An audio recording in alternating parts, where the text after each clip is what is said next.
जसं वाल्याने वाल्मिकाने रामायण लिहिले ना तसंच आपल्याला वागावं लागणार आहे. पण ह्या 7व्या अवतारात आपल्याला सुख मिळणार नाही. सुख कधी मिळणार आहे? 8व्या अवतारात. ते तुकोबर या भंगाच्या पहिल्या चरण सांगतात. गोकुळीच्या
लक्ष्मणा, आपण जरी राजाच्या राजवाड्यामध्ये जन्माला आलो,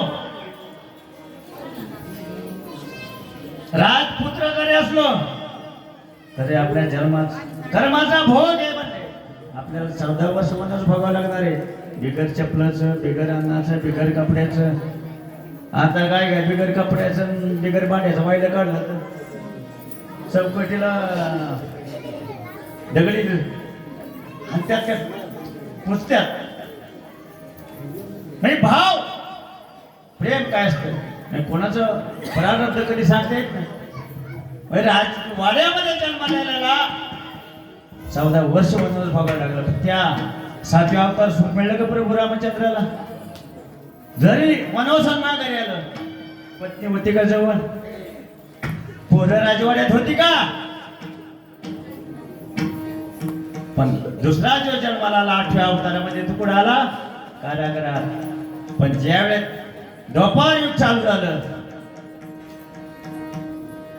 कंसासारखे, जरासंधासारखे महादैत्य राज्य करीत होते. आणि साईडला गाय सांभाळायच्या नाहीत,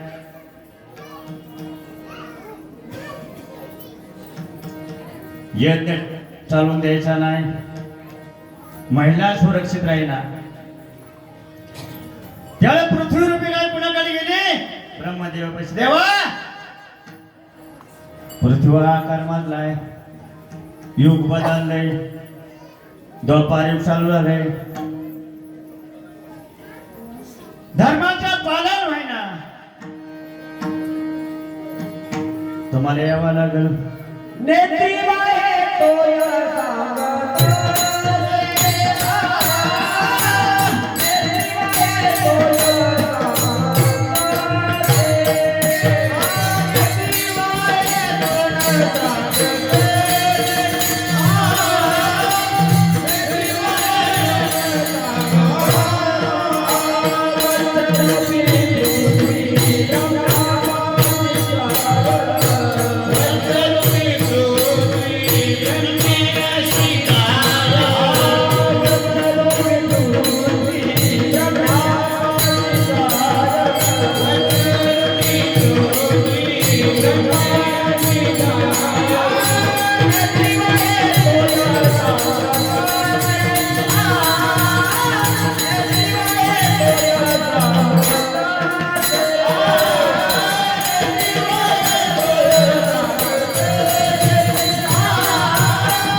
सांगत अवतार घ्यावा लागल. ठीक आहे मला ब्रह्मदेव झाला मी विष्णू विचारतो. त्यावेळेस विष्णू कुठे होते माहितीये का? सासरवाडीत. देव सासरवाडीत होते म्हणजे आपण सासरवाडीत काय राहिले आणि गावातले गावात सासरवाडी असले तर काय अडचणच येत नाही. आणि आपल्या वाडीत सगळे सोयरे सासर होत. देव सासरवाडीत होते. क्षीरसागरात पवडले होते देव. लक्ष्मी सेवा करीत होती. ब्रह्मदेव विष्णू देवा असा असा निरोप आलाय, आपल्याला मृत्यू लोकात जावा लागल. ठीक आहे म्हणले. पण 9 अवतारामध्ये यशोदेने अग्निदेवतेची पूजा केली होती की जगाचा पाप माझ्या कुशीमध्ये जन्माला यावा.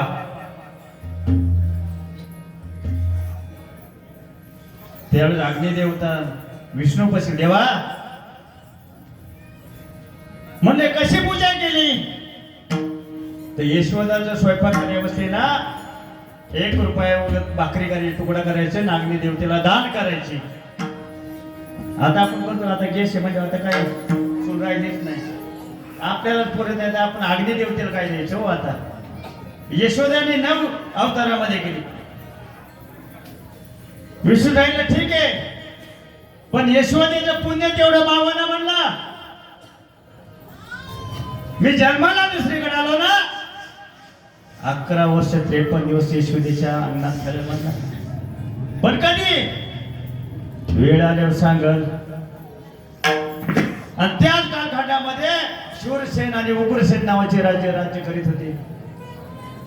भोज वंशामध्ये कंस राजा उग्रसेनचा मुलगा कंस आणि शूरसेनेचा पोरगा वसुदेव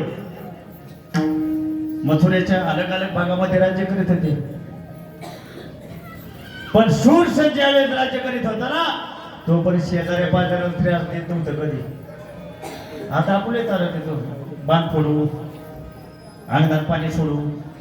पण शूरसेन सात्विक विचारच होता.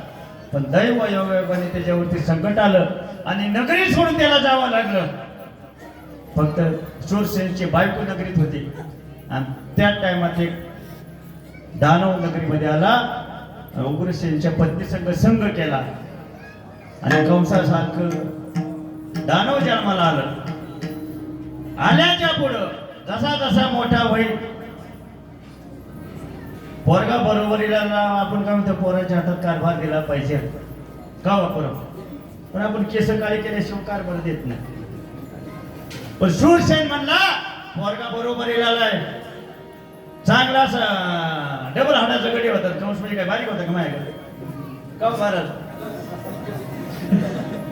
मला पोराच्या हातात कारभार दिला कंसाच्या. पहिला आई वडिलाला बंदीखाने केलं, शिवसेनेला त्याच्या पत्नीला.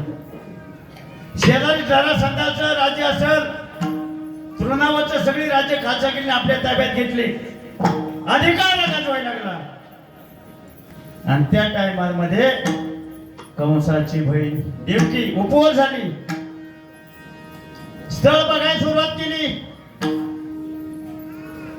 शेजारी पाजारी राज्यात गेला, नंतर विचार केला की एकूण एक पहिने आपल्या गावातच द्यावा. एकूण एक पोरगी असे की लांब देत नाही कोण, मग गावात यायचं ठरलं. मग वसुदेव राजा राज्य करीत होता, पण राजाला पहिलं लग्न झालं होतं. वसुदेवाच्या पहिल्या बायकोचं नाव होतं रोहिणी. हे राजा, माझी बहीण तुला द्यायची. वसुदेव राजा, माझा पहिला विवाह झालेला आहे, मला तसं करता येणार नाही. अरे जर नाही करता तर तुला मृत्यूदंड देईल. एक तर तू लग्नाला तयार हो, नाही तर मृत्यूला सामोरे जा. ठीक आहे म्हणला. रोहिणीला सांगितलं, म्हणले मी इथं थांबत नाही, मी तिकडे जाते, गोकुळात जाते. रोहिणी गोकुळात येऊन थांबली आणि वसुदेवाचं लग्न ठरलं देवकी संग. आणि सांगितलं त्या तारखेला तुमचं लग्न आहे. बहिणीचं लग्न म्हणून राजाने 1500 उंट, 1800 घोडे, हत्ती, काय थोडी जाळ दिली असेल आपल्या बैलगाडीचा एवढं रत्न हिरे जडी दिलं. आणि पुढे जाता जाता कार्यालयाच्या बाहेर निघले, आकाशाची वाणी झाली. अरे कंसा, तुझ्या बहिणीच्या रथाचं सारथी करतो ना, तिच्या पोटी येणारा 8वा पोरगा तुझा वध करणारा आहे. आणि मग कंटाळ कोणी उठला, माझ्या बहिणीच्या पोटी येणारा पोरगा मला मारणार आहे. बहिणीच मी मारतो, लगेच तलवार लागला. घेऊन या थडग माराया धावला, माराया धावला. घेऊन या थडग माराया धावला, माराया